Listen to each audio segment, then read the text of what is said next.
not just throw in a new engine with a lot more power, but a comprehensive approach to dynamic performance.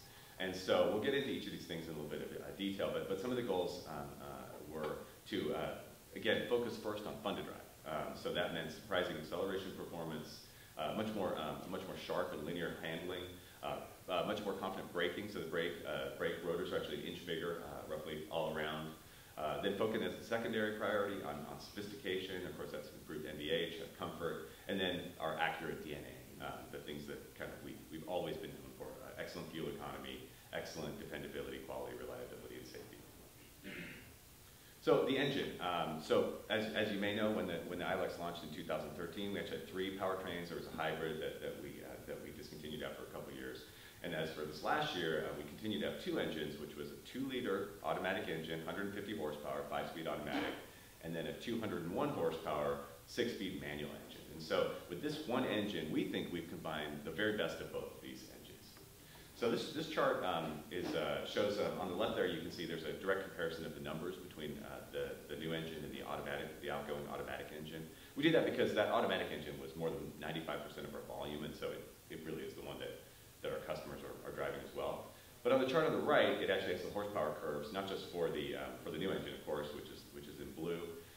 In the light gray, you'll see that's the outgoing 6-speed manual transmission engine, and then in the black is the 150 horsepower engine. And of course, I mean, the differences to the 150 horsepower engine are night and day. Hopefully the driving experience will also prove that out.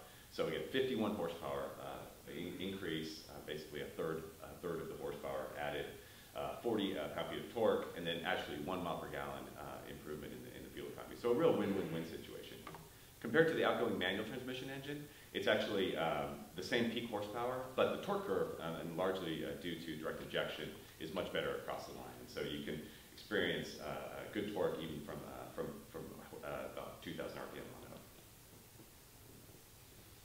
And then in terms of technology, I mean, this engine is straight out of the TLX 4-cylinder engine, and a lot of you guys have driven that engine already. Maybe a lot of you even went to the press launch on that. It's an engine and transmission combination that we love. You know, especially having a lot of history with 4-cylinder engines. It really features kind of the very best of what we have in terms of engine technology. So of course, direct injected VTEC technology. It's got dual stage intake, and then a whole host of weight reduction and friction reduction measures, all intended to increase both performance in terms of power and in terms of fuel economy. And of course, the torque converter. We're very proud of the fact that we're the first to offer a DCT transmission with a torque converter. The only people to have done that. The benefits of that are significant, especially of course over at the outgoing 5-speed automatic. So in terms of our DCT performance versus other DCTs, we can actually experience better acceleration characteristics in terms of engaging the power, and of course a smoother performance, which is one of the great benefits of a torque converter. And then compared to the outgoing 5-speed automatic, it's much more effective at staying in the power band of a much more powerful engine.